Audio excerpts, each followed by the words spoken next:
ওসমান হাদিকে জানে শেষ করার ঘটনাকে কেন্দ্র করে তোলপাড় পড়ে গিয়েছে গোটা বাংলাদেশে। এরই মাঝে বাংলাদেশে দাবি পুরোপুরি খারিজ করে দিল ভারতের মেঘালয়ের নিরাপত্তা সংস্থাগুলি। ওসমান হাদিকে যারা জানে শেষ করেছে তারা ভারতের মেঘালয়ে প্রবেশ করেছে বলে বাংলাদেশ পুলিশের তরফ থেকে যে দাবি করা হচ্ছিল তা পুরোপুরি খারিজ করে দেওয়া হলো।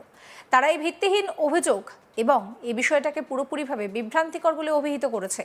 হালুয়াঘাট সেক্টর থেকে কোনো ব্যক্তি আন্তর্জাতিক সীমান্ত অতিক্রম করে মেঘালয়ে প্রবেশ করেছে এমন কোনো প্রমাণ নেই। বিএসএফ এই ধরনের কোনো ঘটনা শনাক্ত করেনি বা রিপোর্ট পায়নি। মেঘালয় বিএসএফ প্রধান ইন্সপেক্টর জেনারেল ওপি উপাধ্যায়কে উদ্ধৃত করে এই বিষয়টা জানিয়েছে একটি সংবাদ সংস্থা।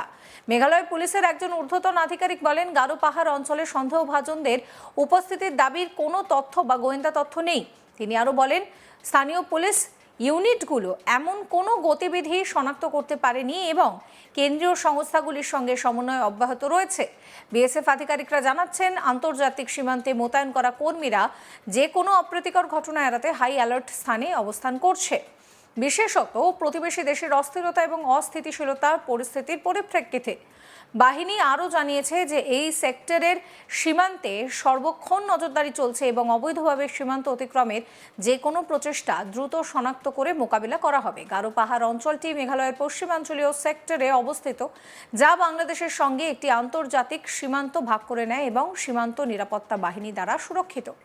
এর আগে বাংলাদেশের তরফে দাবি করা হয়, বাংলাদেশের ইনকিলাব মঞ্চের নেতা ওসমান হাদি কাণ্ডে অভিযুক্ত দুজন পালিয়েছে ভারতে। ঢাকার মেট্রোপলিটন পুলিশ দাবি করে, জানে শেষ করার পর মেঘালয় সীমান্ত হয়ে ভারতে প্রবেশ করেছে অভিযুক্তরা।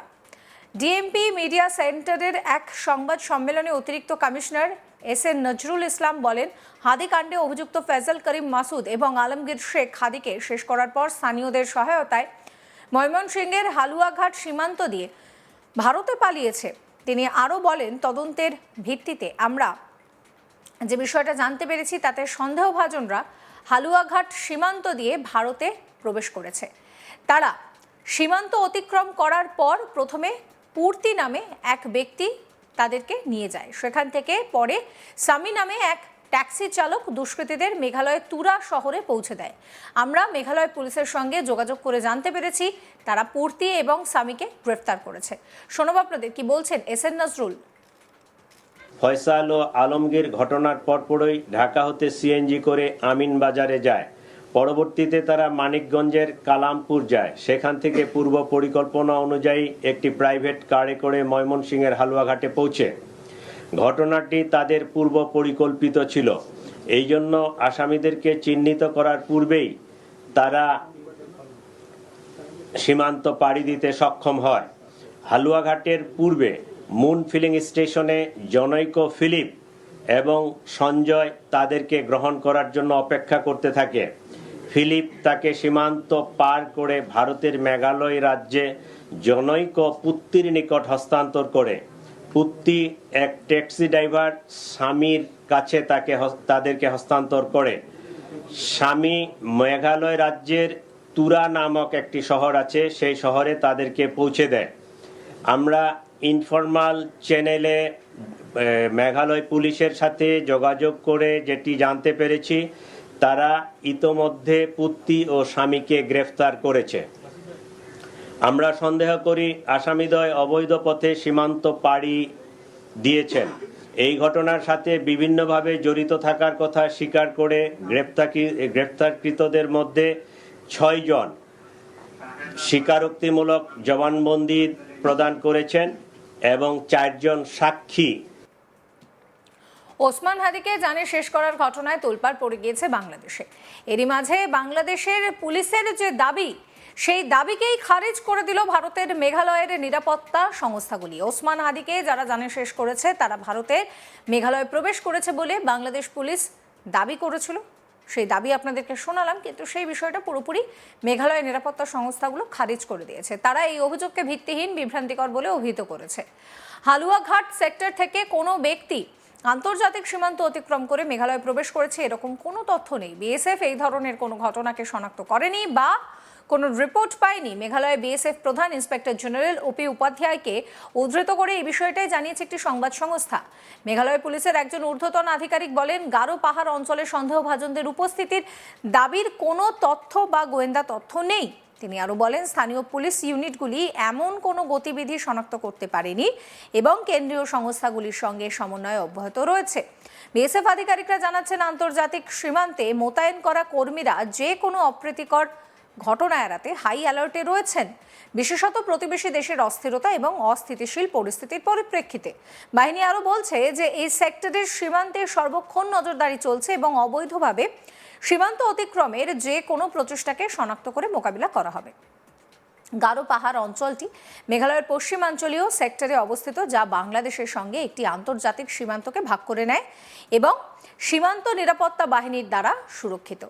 এর আগে বাংলাদেশের তরফে দাবি করা হয়, বাংলাদেশের ইনকিলাব মঞ্চের নেতা ওসমান হাদি কাণ্ডে অভিযুক্ত 2 জন পালিয়েছে ভারতে। ঢাকার মেট্রোপলিটন পুলিশ দাবি করে, জানে শেষ করার পর মেঘালয়ের সীমান্তে রয়েছে। মেঘালয়ের সীমান্ত অতিক্রম করে ভারতে অভিযুক্তরা ঢুকে গিয়েছে। ডিএমপি মিডিয়া সেন্টারের এক সংবাদ সম্মেলনে অতিরিক্ত কমিশনার এস.এন. নজরুল ইসলাম বলছেন, হাদি কাণ্ডে অভিযুক্ত ফয়জল করিম মাসুদ, আলমগীর শেখ হাদিকে শেষ করার পর স্থানীয়দের সহায়তায় ময়মনসিংহের হালুয়াঘাট সীমান্ত দিয়ে ভারতে পালায়। তিনি আরও বলেন, তদন্তের ভিত্তিতে আমাদের কাছে প্রাপ্ত তথ্য অনুসারে সন্দেহভাজনরা হালুয়াঘাট সীমান্ত দিয়ে ভারতে প্রবেশ করেছে। তারা সীমান্ত অতিক্রম করার পর প্রথমে পূর্তি নামে এক ব্যক্তি তাদের সেখানে নিয়ে যায়। সেখান থেকে পরে সামি নামে এক ট্যাক্সি চালক দুষ্কৃতীদের মেঘালয়ের তুরা অঞ্চলে পৌঁছে দেয়। আমরা মেঘালয় পুলিশের সঙ্গে যোগাযোগ করে জানতে পেরেছি, তারা পূর্তি এবং সামিকে গ্রেফতার করেছে। শোনাবো আরও একবার আপনাদের কি বলছেন এস.এন. নজরুল ইসলাম। ফয়সাল ও আলমগীর ঘটনার পরপরই ঢাকা হতে সিএনজি করে আমিন বাজারে যায়। পরবর্তীতে তারা মানিকগঞ্জের কালামপুর যায়। সেখান থেকে পূর্ব পরিকল্পনা অনুযায়ী একটি প্রাইভেট কারে করে ময়মনসিংহের হালুয়াঘাটে পৌঁছে। ঘটনাটি তাদের পূর্ব পরিকল্পিত ছিল। এই জন্য আসামিদেরকে চিহ্নিত করার পূর্বেই তারা সীমান্ত পাড়ি দিতে সক্ষম হয়। হালুয়াঘাটের পূর্বে মুন ফিলিং স্টেশনে জনৈক ফিলিপ এবং সঞ্জয় তাদেরকে গ্রহণ করার জন্য অপেক্ষা করতে থাকে। ফিলিপ তাকে সীমান্ত পার করে ভারতের মেঘালয় রাজ্যে জনৈক পুত্তির নিকট হস্তান্তর করে। পুত্তি এক ট্যাক্সি ড্রাইভার স্বামীর কাছে তাদেরকে হস্তান্তর করে। স্বামী মেঘালয় রাজ্যের তুরা নামক একটি শহর আছে, সেই শহরে তাদেরকে পৌঁছে দেয়। আমরা ইনফরমাল চ্যানেলে মেঘালয় পুলিশের সাথে যোগাযোগ করে যেটি জানতে পেরেছি, তারা ইতোমধ্যে পুত্তি ও স্বামীকে গ্রেফতার করেছে। আমরা সন্দেহ করি আসামিদ্বয় অবৈধ পথে সীমান্ত পাড়ি দিয়েছেন। এই ঘটনার সাথে বিভিন্নভাবে জড়িত থাকার কথা স্বীকার করে গ্রেফতারকৃতদের মধ্যে 6 জন স্বীকারোক্তিমূলক জবানবন্দি প্রদান করেছেন। এই ঘটনা সম্পর্কে আপনাদের মতামত জানাবেন। একই সঙ্গে সমস্ত খবরের আপডেটের জন্য চ্যানেলটিকে সাবস্ক্রাইব করতে ভুলবেন না।